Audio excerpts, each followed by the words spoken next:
Well, I'm here with Justann Crawford, one of the greatest amateurs that Australia's ever produced, two-time Olympian, 123 fights, 98 wins, 48 KOs. Born July 24th, 1973. How are you, Justann? Good, thank you, Ray. I'm very good, thank you. Good on you, mate. Justann, just like to ask you a few questions, mate, about your great career as an amateur. Now, you represented Australia in the 1992 Olympics in Barcelona, Spain. Mate, can you tell me your memories of that, being in Barcelona and who you fought over there? Yeah, well, first it was a dream come true of mine. I've been dreaming from when I was about 8 years old. I was 7-year-old, wanted to go to the Olympics when I was about 7. And I remember just feeling that my dream was almost done, kind of thing. You know, I felt like I achieved my dream, and was thinking about, possibly winning an Olympic gold medal. I always thought myself as being an Olympic gold medal, and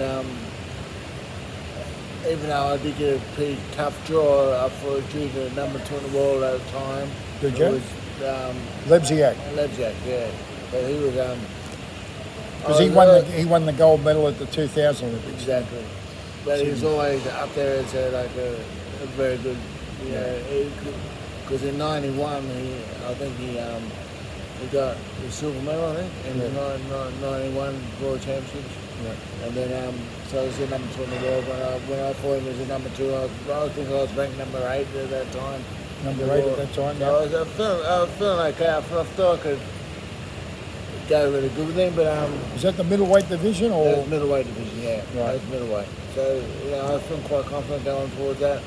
But but I think it's just his experience and his he's just he's hard. He's a hard man. He's a tough, hard. Oh, mate, he's one of the greats, one of the Russian greats. Yeah. Definitely. Now, you represented also at the 1996 Olympics in Atlanta. Mate, can you tell me your memories of that fight and who did you draw? Who did you draw, mate, in Atlanta? Atlanta, first time for my first fight, I drew the African champion, who was from Nambia. Oh, something Shitu? Yes, Shibir, I think so, yeah. Yeah.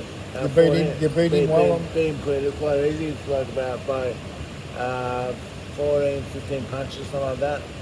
And then I fought Lebziak again. So I drew Lebziak again. Oh, mate. Yeah. Which was, Gave him a good fight? But at the time, I been good fight. They told me for the Olympics, I fought really good. I was fighting really good. It was Liverpool Cup. I lost a decision going into the final. The fight told me for that. I fought President's Cup. Yeah.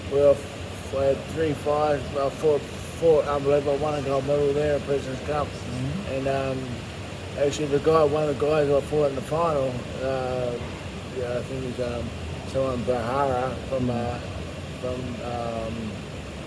can't remember what country it was. Algeria. Right. And he ended up going to get bronze at the 96 Olympics. Yeah. So he got bronze about 2 months later, and I absolutely flogged it. Yeah. So it's just all goes that's a on great effort, mate, just going to 2 Olympics. That's fantastic. Now, mate, in between that, in 1994, you fought the Commonwealth Games in Canada. Yeah. Can you tell me your memories of the 1994 Commonwealth Games in Canada? So Commonwealth Games in Canada, my preparation before that wasn't the best because the year before in '93, I had 18 fights, 17 wins, 15 knockouts, something like that, and I was ranked number 2 in the world at light heavyweight. So I was, only time I lost was when I went there back to middleweight. Right. I lost at the World Championships to a Ukrainian fighter. Right. So I went back to light heavyweight, and I was undefeated as a light heavyweight all the way through that year, and I moved after that. I decided to move to Sydney because I knew I was living in Tasmania at the time. Yeah. I was born in Tasmania. I was living in Tasmania. Yeah. And I decided I had to move out of Tasmania because I was too busy. I wasn't that focused in Tassie. I knew I had to get out of Tassie to focus kind of thing. So when I moved to Sydney, I moved to the King's Cross in Australia, and it was busy training there, and was very confident going into the up-and-coming game selection, which was Oceania Championships, which were in Vanuatu. And I had to fight. I fought very, very good going into the final of the Oceania. I had 2 fights, 2 stoppages, and then I fought an Australian guy who I fought twice before and stopped him twice before, Gary Large. Oh, Gary, yeah. In the final, and he must have worked out something to give me. Waiting for me to come in, all that kind of stuff, because I was a pressure fighter. So when I come in, he hit me with a left uppercut and broke my jaw. Worst pain I ever had my whole life. Wow. So it broke my jaw. I kept going, I finished the round, went back to my corner, my corner said to me, he said, "Oh, you lost that round." I said, "Oh, I think I broke my jaw." He said, "No, you lost." I said, "I broke my jaw." He said, "You better go and stop him." So I went out and I stopped Gary in the last round. With the broken jaw, good on you, mate. But it was pain I ever had. Anyway, that took me backwards. And I fought, so I remember being in training camp for the Commonwealth Games. First I was supposed to go to the World Cup. I didn't go to the World Cup because my jaw, too worried about my jaw, all that kind of stuff. Then I started training for the Commonwealth Games coming up, and we had a training camp in Sydney for the Commonwealth Games. And I reflexed my jaw again in the training camp against Joe Sabackley, who was a 60 kilo. So I was thinking mentally I was going into the Commonwealth Games, and I was just not there. My confidence was down. I was worried about my jaw and all that kind of stuff. And so you weren't confident.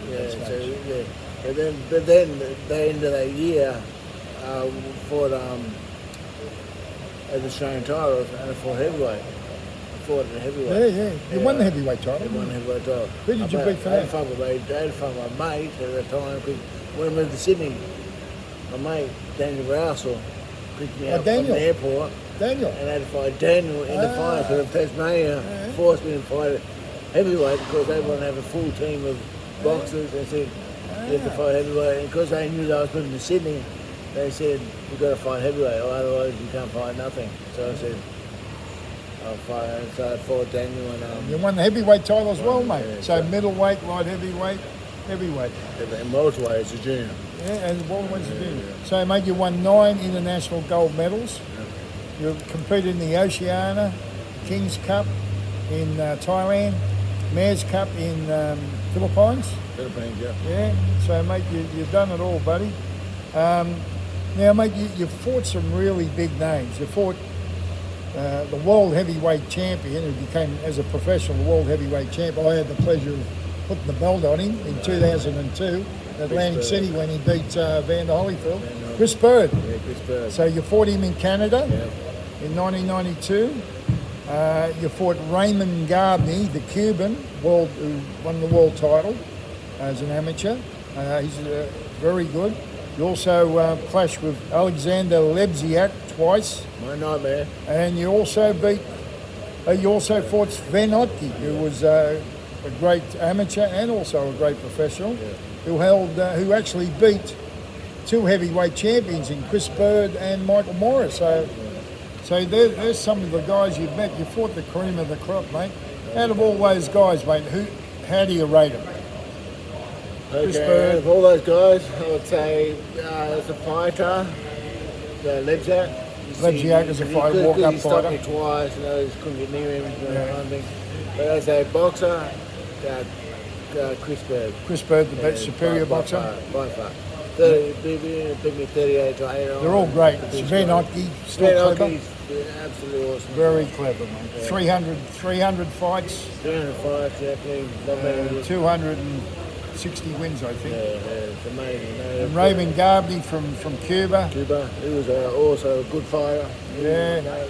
Awesome fighter as well. There's something special, those Cubans, aren't they? Yeah, especially in the amateurs. Unbelievable. So, mate, you fought some terrific Australian fighters, and Jason Delisle, Daniel Rousel, Ian McLeod, Steve Dack, Mark Ruggiero. Who do you rate as the best out of all the top Australians you fought? I have to say Danny Green, mate. Danny Green. Well, you sparred Danny Green, right? Yeah, sparred Danny So Green. Danny Green, yeah. So Danny Green, who actually won. As all the people that have sparred and fought, yeah. I think, I'd say Danny Green. You've sparred Jeff Hardy? Sparred Jeff Hardy? Yeah. Actually, I remember sparring Jeff Hardy. After I finished sparring Jeff Hardy, he was saying to me, "You gave me leather poisoning. You gave me so many times. You gave me leather poisoning." I actually sparred Jeff Hardy. So, mate, you He sparred did some really well against Jeff great Hardy. professionals from Australia. Fought Guy, Troy Waters. I fought up You sparred all those guys? Guy, Troy Waters, John Marcella. Oh, you John Late Marcell? John Marcell. Yeah, the late John Marcell.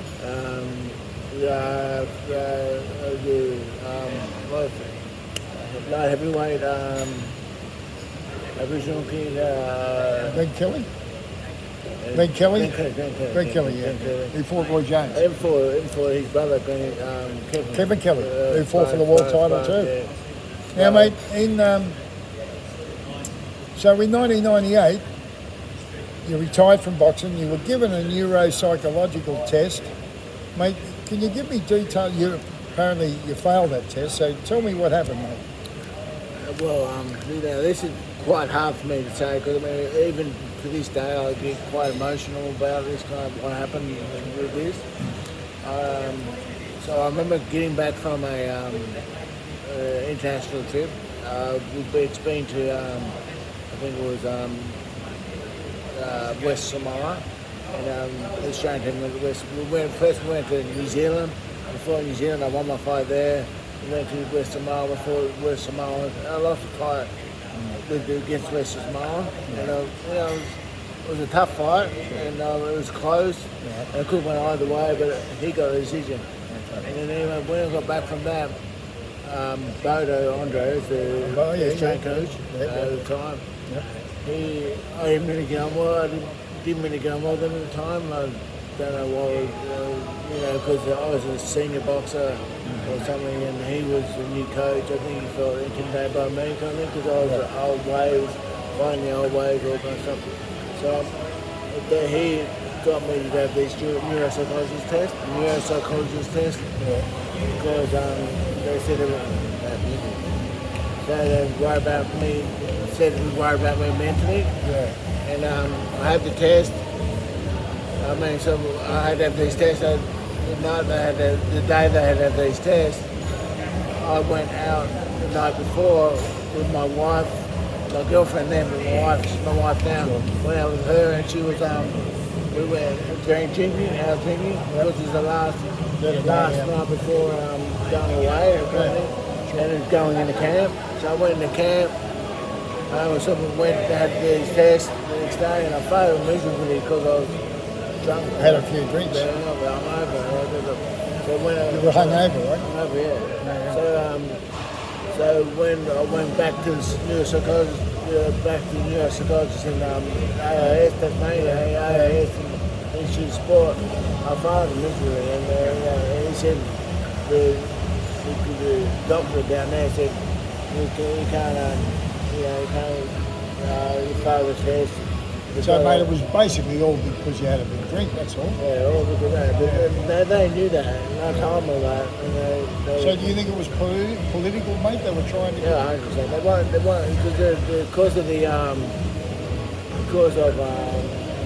I had run with the coach. Oh, okay, I understand, mate. I understand, yeah. So I had been running with him, and then I think he had a bit of a thing on me. I understand exactly what you're saying. He was trying to get rid of me out of the team and all that kind of stuff. Because I was a senior boxer of the team. So, mate, you've stayed in boxing ever since you retired, way back in '98, and mate, you've been training fighters here at the Balmain Fitness Centre. Balmain Fitness, and mate, doing a great job. And you train my nephew as well. He thinks the world of you, mate. He reckons you're one of the greatest trainers out. And mate, mate, can we just anyone that's interested in catching up with you, mate, and maybe going through classes with you, mate, could I have your mobile number? Yeah, of course you can. My mobile number is 0418 248868. Say that again. 0418 2488 68. And this is 32 Roberts Road. 32 Roberts Road, Roselle, Roselle. Balmain, Roselle. Okay. And that's in Sydney. Well, mate, once again, it's been a little while since I caught up with you, Jason, but mate, always a pleasure. Mate, I remember back in the day when I retired from boxing, my sponsor at the time he said, give me a boxing business to run. And I remember back in the day, he used to hire my boxing ring. That's right, I did. I had when I was promoting. When I was promoting, you were the man to see, mate. I asked around, I said, who's got the best boxing ring in Sydney or New South Wales? They said, just ring Justann Crawford. He's your man. That was back in the day before I sold that and then come on to do personal training. And it's good to see you looking so well, Justann. Thanks so much. Okay, buddy. Thanks very much, mate. That stuff like that. Stuff.